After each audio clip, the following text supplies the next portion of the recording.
Itoophiyaan ji'a sadii keessatti meeshaalee waraanaa doolaara miliyoona 30tti gurgurachuu ministeerri muummee Abiy Ahimad himan.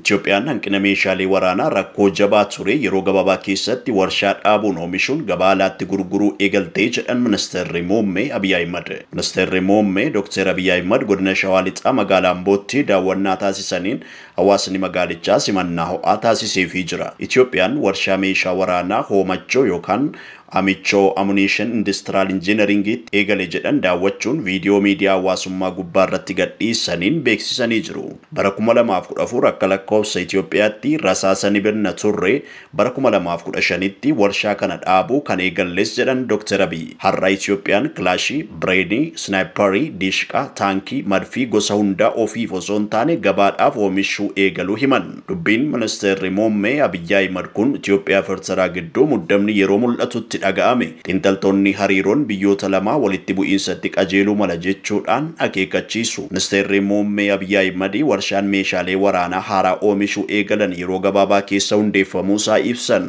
Yeroo gabaabaa waggaa lama guunne keessatti humni kun ijaaramee arguu kootti kabajaa fi gammachuu guddaatu natti dhaga'amas jedhan. Ani loltuudha nan hubadha naannawa waraanaa wantoota hanqatan yeroo opereeshinii akkam akka rakkisaa ta'e nan hubadhas jedhan. Amma Itoophiyaa yaaddoon qabdu ijoollee sammuu qaban qabdi loltoota goota ta'an qabdi hanqina gama galteedhaan qabdu hamma tokko furteetti jechuudhaanis ibsan.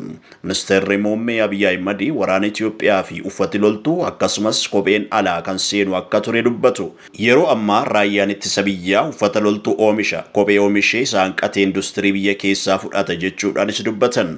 Bulchaan Itoophiyaa yeroo ammaa biyyattii meeshaa waraanaa oomishuurraa gurguruutti ce'us dubbatan. Waliigaltee raawwanneerra ji'a sadii keessatti qofa doolaara miliyoona 30 gadi kan hin taanetti gurgurreerras jedhan ministeerri muummee Dr. Abiy. Dhaabbati Global Fire Power kan ga'umsa waraanaa qoratu ammoo biyyoota 145 keessaa Itoophiyaa 49ffaarra yoo kaa'u Masrii ammoo 15ffaarratti galmeessee jira. Itoophiyaan biyyoota Afrikaa 54 keessaa sadarkaa 5ffaarra yoo teessu kan dursaa jirtu ammoo Masrii ta'uu gabaasni BBC argisiisee jira.